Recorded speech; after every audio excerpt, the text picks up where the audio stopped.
Bom dia, boa tarde, boa noite. Está começando mais um papo. Sejam bem-vindos aqui ao nosso espaço de cultura, um espaço todinho nosso aqui no My News. E hoje eu tenho o prazer de, pela primeira vez, receber um papo duplo. Recebo o Marcelo Médici e Ricardo Hudson, que são atores, diretores, dramaturgos, humoristas. Eles fazem de tudo, inclusive fazem teatro para quem não gosta, que é o nome da peça deles que está em cartaz aqui em São Paulo, no Teatro FAAP.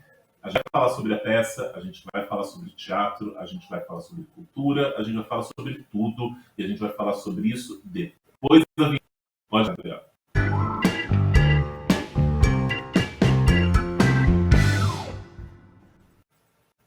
Obrigado, um prazer estar aqui com você, Bruno. Olá, Bruno, muito bom estar aqui com você, falando do assunto que a gente mais gosta, né, que é teatro. Maravilha. Gente, eu queria que a gente começasse então a falar de teatro, para quem não... É uma peça em que vocês contam a história do teatro, e aí eu queria fazer então uma pergunta dupla. Vocês partem na peça do texto que o teatro morreu, que o teatro está acabando. Então, o teatro está morto? E a segunda pergunta, já aproveitando, é para quem não gosta de teatro? Bora lá? Bom, a gente, na verdade, quando a gente pensou nessa peça, a gente começou a escrever, a gente pensou em colocá-la num futuro hipotético, onde o teatro tivesse acabado, tivesse morrido. Mas, na verdade, é claro, o teatro, a gente pensa que nunca vai acabar. Inclusive, a nossa peça, ela mostra exatamente toda a história do teatro, então passa por tudo que o teatro já sobreviveu, guerras, pestes, perseguições, proibições, censuras, tanta coisa. E isso vai continuar, né, ao longo da história, e o teatro vai sobreviver. Teatro é resistência. E sobre o teatro, para quem não gosta, é também para quem não gosta, para quem nunca foi no teatro, ou para quem ama teatro também, porque a gente, na verdade, está fazendo uma homenagem ao teatro acima de tudo. E é muito legal que tem muita gente que nunca foi no teatro e está indo na nossa peça e fala com a gente no final. Então acaba sendo também uma boa introdução para a pessoa que quer começar agora a frequentar teatro, né? Quem não gosta, passa a gostar, pelo menos é a nossa ideia, né? A gente atrair, porque quem gosta vai mesmo com esse título. E quem não gosta pode ser atraído pelo título, e a nossa ideia é que a pessoa comece a gostar do teatro. Porque a gente conta toda a história do teatro numa grande homenagem, mas é uma grande comédia. A gente tentou fazer esse equilíbrio entre contar a história, contar a importância do teatro, mas fazer disso uma grande brincadeira, uma comédia realmente. Então a gente vai revivendo esses grandes clássicos ou momentos que o teatro passou de forma cômica, né? Utilizando o olhar, né? O viés da comédia realmente. E são várias peças, na verdade, em uma só, né? Quem vai assistir o teatro, para quem não gosta, acaba assistindo Romeu e Julieta, Ed, porque a gente vai fazendo vários espetáculos, né, de maneira compacta e bem divertida. Pequena Sereia, Doente Imaginário, então são várias coisas que a gente vai se desdobrando. Teatro para quem tem pressa, podia ser esse título também. É um pop. Até um Romeu e Julieta, por exemplo, completamente diferente, porque bom, vocês sabem, eu assisto, não vou entregar nada, mas vocês dão uma atualizada em algumas histórias, né? Quando a gente pensou em escrever, era um dos maiores desafios, né? Porque Romeu e Julieta já foi tão remontado e revisitado e parodizado. Tivemos grandes clássicos do humor, né? Fazendo Romeu e Julieta, né? Desde Hebe com Golias. Não, tem o clássico da Atlântida, né? Que é o Oscarito e o Grande Otelo. É meio que impossível, né? Superar aqueles dois gênios, mas a gente quis trazer um outro tipo de discussão, Bruno, que é como você monta hoje em dia um espetáculo que é um pouco mais antigo, né? E que vai resvalar em coisas que não são mais aceitas, né? Digamos assim. E Shakespeare é uma obra que é sempre revisitada. Teve uma montagem histórica de Romeu e Julieta dirigida pelo Antunes Filho no final dos anos 80, que ele colocou música dos Beatles e viajou o mundo, e a França ficou abismada com o espetáculo e tal. Então, acho que até Londres, se bobear, os caras que fazem regularmente espetáculos de Shakespeare, devem ter ficado chocados, tal. E aí a gente brinca um pouco com isso também, né? Como você monta hoje em dia um espetáculo, se você tenta atualizar, se você tira as coisas que não são mais aceitas, ou ele tem um valor histórico para que você possa, de alguma forma, também entender a cultura daquela época, mesmo que seja um espetáculo dos anos 60, 70, se ele vai ser montado com uma adaptação para os dias de hoje, ou se você vai montar como ele era realmente, né? Para que se discuta e tem esse papel histórico também, né? Uhum. Tinha até, você falou das pessoas aquelas pessoas que não gostam de teatro, tinha até uma camiseta antigamente, né? Vá ao teatro, mas não me chame. E assim, É um criou-se horror, um um pouquinho horror. esse mito, né? É um horror porque, assim, na verdade, o pessoal tem a tendência de dizer que ator de teatro, vocês vivem reclamando, vocês só choram miséria e tal. Mas o teatro ele é muito frágil, em todos os sentidos, né? Ele é fragilíssimo. Então, para você, ao contrário do que as pessoas imaginam, Bruno, quando tem uma boa temporada com grandes espetáculos e vários estão fazendo sucesso, isso é bom para todo mundo, porque é uma boa temporada de teatro. Uma peça, um espetáculo leva ao outro, né? E se você parar para pensar que Nova York é uma das, acho que é a maior cidade do mundo, uma boa parte da economia da cidade é por conta do teatro. Eu acho que o Brasil, a hora que a gente começar a entender isso, que a gente perdeu o preconceito com o que é chamado de teatro comercial, que a gente tiver essa vergonha de fazer sucesso, ou essa vergonha de fazer grandes espetáculos, isso mude também. Porque você fazer uma camiseta escrita vá ao teatro como uma piada, mas não me chame, é uma covardia com o teatro que sempre teve dificuldades. Se você olhar toda a história do teatro, temos grandes sucessos, mas tente comparar ao número de espetáculos que foram feitos já. É um ou outro que se destaca, né? Assim, tipo, quando eu lembro que eu assisti, meio que quando um pouquinho depois de eu começar a fazer teatro, teve uma temporada, eu lembro assim, Cláudia Gimenez lotando, Marília Pêra com Elas por Ela, depois Miguel Falabella com Louro Alto, aí alguns outros grandes espetáculos, Antônio Fagundes, que tem uma contribuição maravilhosa para o teatro, antes de eu começar a fazer, obviamente, mas desde que eu começo a fazer teatro, que é um teatro que lota, que faz sucesso e tal, mas se você olhar pela quantidade de espetáculos em cartaz, um que faz sucesso é aquilo, né? Aves raras, assim, né? A mosca branca. A gente fala, ai, tal peça tá bombando. Porque não é muito comum aqui no Brasil. É diferente da Broadway, que você chega lá, tem 20 espetáculos esgotados, os 20 fazendo muito sucesso, né? Isso seria um sonho para o Brasil. E as pessoas precisam entender que um teatro indo bem, o turismo da cidade, se São Paulo vira um polo, como já ensaiamos algumas vezes de acontecer antes da pandemia, enfim, as pessoas vêm a São Paulo, um dos programas é ir ao teatro. Então os grandes musicais eles são muito importantes para isso também, porque são grandes espetáculos. E aí, aquela coisa, né, como que é? Stars on stage, né? Assim, tipo, quando é alguém mais conhecido, que as pessoas também têm raiva, o fulano global na peça e tal, é legal também, porque você vai melhorar tudo. Você melhora o pipoqueiro da porta, você melhora o táxi, o Uber, o estacionamento, os restaurantes, você mexe com a economia. Então, eu não vejo a hora que o Brasil tenha essa visão realmente de teatro. Comercial no melhor sentido, para que a gente possa sobreviver com dignidade da profissão, né? Isso sem contar com a bilheteria, né? A pessoa. Desculpa, Ricardo. Pode Não, falar. imagina. Não, eu só Não, é só tava. para dizer isso. Embora o Stars on Stage, que ele falou das estrelas, assim, também não são garantia, né, de Não, sucesso. aqui no Brasil nada é garantia. Eu estou dizendo que existe às vezes um preconceito que as pessoas acham, porque a peça tem um global, porque a peça tem alguém conhecido e tal. E o teatro sempre recebe tão bem todo mundo, né? Que eu acho que tudo isso é válido. Tudo que faça o público vir ao teatro, eu acho válido. Porque aqui no Brasil as pessoas têm um pouco ou você cai naquela coisa assim, vamos montar uma comédia comercial, que daí é usado no sentido ruim, ou, vamos chamar o carinha da novela para fazer a peça. E claro, o teatro não aceita desaforo.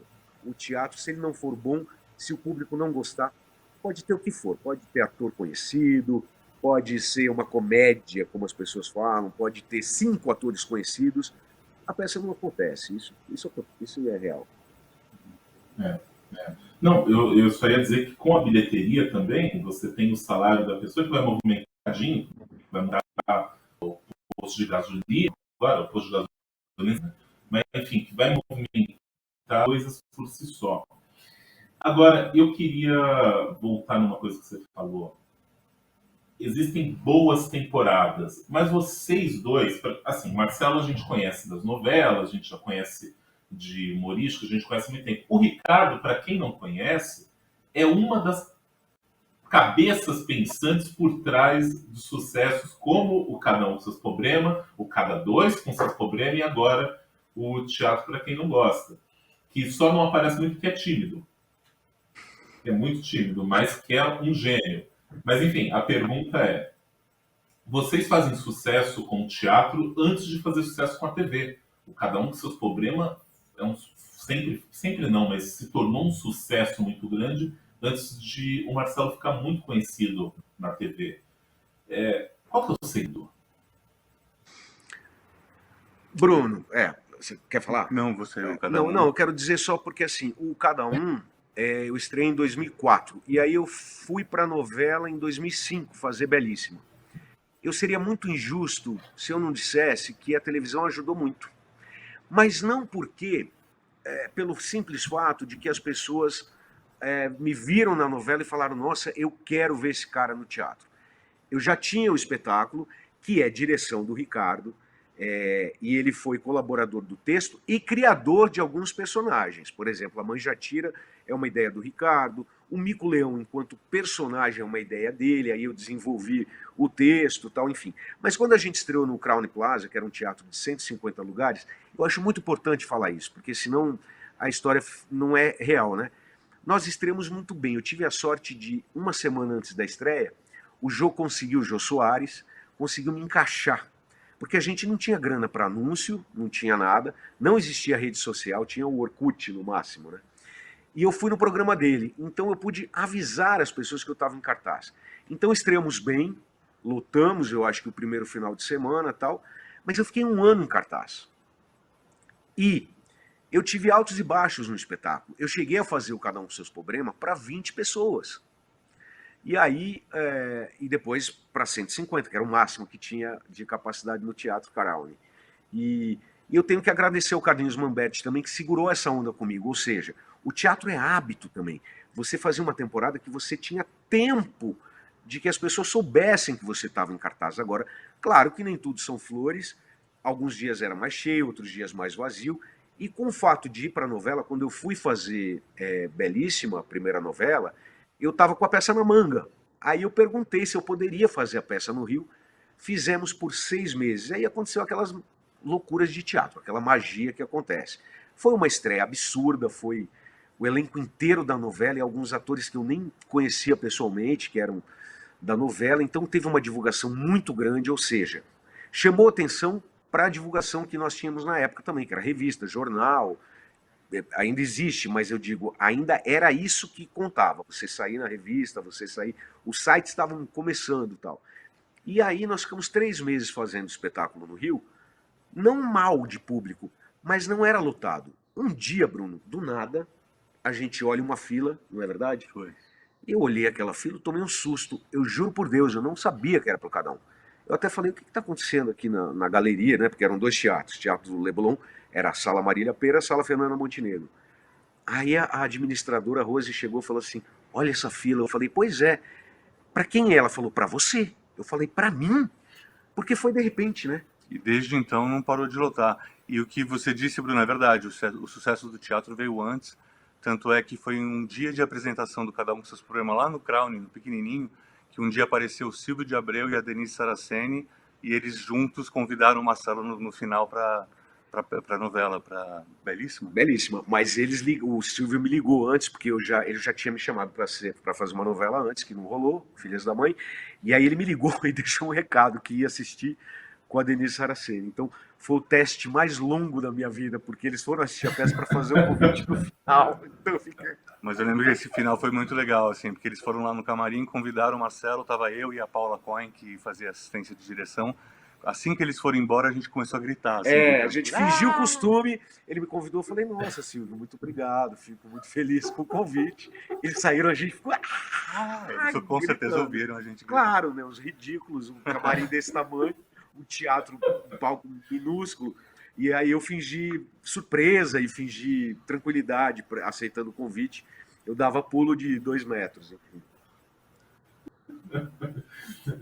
Mas agora, já falamos de Rede Globo, já que falamos de novela, existe uma ideia imaginário de que a vida do ator, de que a vida do Globo, principalmente, é cara de sexo, das orgias e rock and roll. E, Marcelo, você postou no seu Twitter esses dias que você está há 17 anos na Globo e nunca te chamaram para nenhuma orgia. Você está em baixa na Globo? Bruno, realmente nunca fui chamado para nenhuma suruba, nunca vi drogas dentro da empresa. E, claro, eu acho importante deixar bem claro aqui que caso essa moça tenha sofrido algum assédio, ela tem todo o direito de reclamar e se colocar com relação a isso. Eu não estou menosprezando nenhuma situação desagradável ou de assédio que ela tenha passado, não é isso. Mas é que eu acho muito importante a gente ressaltar, porque a minha visão de trabalhar lá sempre foi de um trabalho muito duro, não só de atores, né, de uma equipe enorme. Nós temos camareiros, temos contra-regras, câmeras, microfonistas, cabeleireiros, maquiadores, são pessoas que trabalham duramente para que aquilo aconteça. Os camareiros, por exemplo, saiu uma matéria dizendo que ator da Globo tem camareiro para colocar meia. Isso não é verdade. Nós fazemos muitas cenas durante o dia. O trabalho do camareiro vai além disso. Ele separa a ordem das roupas para que se ganhe tempo. Ele leva as roupas para o camarim. E se um ator é mais velho, sim, ele ajuda a se trocar, porque a nossa profissão tem essa coisa muito generosa de poder empregar atores mais velhos, tal. Então eu fico um pouco preocupado que a nossa profissão às vezes seja muito relacionada a sexo, drogas e rock and roll, né? Assim, tipo, não é assim, é um trabalho muito duro. Você fazer um filme no Brasil é dificílimo, você fazer teatro no Brasil é dificílimo. Tem muitas histórias que as pessoas inventam mesmo, de Surubão de Noronha, de Dark Room da Globo. Pois tem um ator, né, o Oscar Magrini, inclusive, que é um querido, já trabalhei com ele, mas ele disse que tinha a sala do pó e a sala do cu, e depois ele foi trabalhar na Globo. Quer dizer, é estranho ele tocar nesse assunto agora, sendo que ele trabalhou lá, e acredito eu que ele tenha visto que não existe sala do pó nem sala do cu. Pelo menos eu nunca vi, eu posso falar por mim, né? Então, é claro que eu fiz a piada, mas com o maior respeito com relação a ela, caso ela tenha passado algum tipo de situação constrangedora ou mais do que constrangedora, né? Porque realmente eu acredito que se você passa um trauma muito grande, seja em qualquer tipo de trabalho, não precisa ser cinema, televisão nem teatro. Pode ser um banco, pode ser uma redação de jornal, pode ser uma delegacia, pode ser um hospital, qualquer lugar que você sofra um assédio, que você veja coisas que você não concorde, e se você não conseguir ficar distante daquilo de uma maneira saudável e confortável, você sai, você tem direito de falar sobre isso. Uhum. Só para contextualizar, para quem não pegou a referência, esse é um caso baseado numa declaração, quer dizer, numa das declarações. A desse caso é a da atriz Karina Bach, que disse haver orgias, e muitas orgias, na Rede Globo, grandes festas, mas por alguma coisa assim, nós todos lamentamos, mas por não saber, né? Não, pelo menos não sabe. Porque essas questões todas que estão sendo colocadas hoje em dia, que são muito importantes, né? Porque eu acho que isso vai fazer com que o trabalho de todo mundo fique melhor mesmo, né? Um ambiente saudável, de respeito e tal.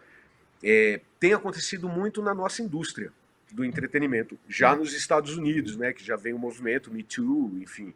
Mas eu acho importante que a gente lembre também que não é só na nossa profissão, né? Eu acho que isso, infelizmente, pode acontecer, porque isso é uma coisa social, cultural, enfim, é uma deformidade que eu acho muito legal a gente estar falando sobre isso também. Mas eu, Marcelo, enquanto funcionário da Globo durante 6 anos e trabalhando até hoje lá, eu também me vejo muito na obrigação de dizer que isso não é verdade. Não é Uhum. verdade e nunca presenciei nada nesse sentido e é isso. Eu falei, tudo bem, coloquei ali de uma forma jocosa, mas com o meu maior respeito com relação a Karina e qualquer mulher ou qualquer pessoa que tenha sofrido qualquer situação nesse sentido. Mas não foi essa a minha experiência, nunca. Agora, para a gente se aproximar do final, eu queria que a gente voltasse para a peça, para o Teatro para quem não gosta. Vocês estão em cartaz desde 2018 e a peça é um sucesso, ganhou prêmio, foi indicada a outros tantos.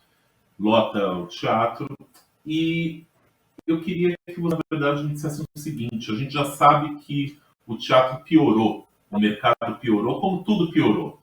Pandemia, muitos outros Sim. problemas, tudo deu uma piorada. Qual que é a solução para a gente não dar mais? O que eu quero saber é, no fundo desse poço tem uma mola? Eu tenho esperança. Eu tenho esperança. Que as coisas vão melhorar. O que você acha? Eu acho que, sem dúvida nenhuma, é o que eu te falei, Bruno. A gente fez essa peça em 2018, fazíamos no horário alternativo, que a gente chama, uma vez por semana só. Aí experimentamos o espetáculo, ajustamos tudo, fomos para o Rio, fizemos uma temporada de 2 meses. Aí, quando vínhamos para São Paulo para estrear, veio a pandemia. E a gente parou para pensar, porque a peça fala disso, né, do fim do teatro, desse momento difícil. A gente falou, o que a gente pode mexer? Eu falei, nada. Parece que a peça foi criada pós-pandemia. É impressionante como todo o porquê da peça, todo. E aí eu acho que a gente tem que sempre observar o que está acontecendo no país também, né? Nós temos questões aí, hoje em dia, claro, da pandemia que agora está começando a ser foi solucionada com a vacina, com a adesão de máscara, que é lindo ver como o Brasil aderiu à vacina. Eu fico muito orgulhoso do nosso povo, realmente. E agora foi liberado a questão do uso de máscara. E o público do teatro é um público tão bem informado e tão educado que 90% das pessoas continuam de máscara assistindo o espetáculo. Então, assim, eu acho que o Brasil deu um banho nisso. Agora, claro, a gente tem a questão pandêmica, tivemos a questão política, né, que acabou afetando porque virou, nós estamos muito divididos politicamente aqui no Brasil, e tem também a questão econômica, que depois de uma pandemia, está todo mundo quebrado, a grande verdade é essa. Da nossa parte, Bruno, o que a gente está fazendo é voltar com o teatro, encarar que se a gente não vai ter uma plateia absolutamente lotada, ou se vamos ficar com 3 meses de ingressos esgotados, como eu já vivi essa experiência, nós vivemos no Cada Um, no Cada Dois vivemos isso, que é uma delícia, né? Você fala, não tem ingresso para vender e tal. Não era tudo para ela. Não, era tudo para ela, a gente já teve algumas vezes, graças a Deus, já tivemos isso na vida. Mas assim, não é mais essa a realidade. O ingresso é R$ 100. É, sim, é o máximo que a gente pode fazer, assim, de preço, porque estamos num teatro que também cobra aluguel, temos técnicos para pagar, enfim, aquela história toda. Mas a gente está fazendo a nossa parte e a gente está muito grato ao público, porque estamos tendo público, um bom público, inclusive, e é claro que eu acredito que o teatro vai sair dessa, porque, Bruno, vou te falar um negócio, o teatro, isso é uma pesquisa do Ricardo, eu estou me apropriando aqui. O teatro já sobreviveu a guerras, pandemias, censuras várias, desde lá de trás, desde a Idade Média, tinha censura com relação ao teatro. E as invenções todas, que o pessoal adora falar assim, hoje em dia com o streaming, com a internet, ninguém mais vai ver teatro. É mentira, por quê? O teatro passou pela invenção do rádio, do cinema, da televisão, depois da TV em cores e depois agora da internet, do streaming, de tudo isso. Não existe tridimensionalidade, não existe tecnologia que substitua a energia do teatro. Que teatro tem cheiro, o teatro ele tem uma visão, o teatro tem uma coisa de ouvir. Você pode ver que nenhuma filmagem de teatro faz jus ao espetáculo, né? Então a gente tem certeza absoluta que o teatro está passando um momento difícil, mas é óbvio que vai superar. Eu acho que já tem A gente está considerando nossa temporada um sucesso também. E eu acho que a tendência é que venham outros espetáculos aí. Tem muita coisa guardada por esses 2 anos. Os atores estão loucos para voltar, mas eu acho que o público também está louco para assistir. Maravilha. Então, é teatro próxima para quem gosta também de sexta-feira a domingo no Teatro FAAP. Vocês ficam em cartaz até o final de maio. Começo de maio, né? Até o dia 1º de maio. Então, E depois a gente viaja, já temos algumas viagens marcadas.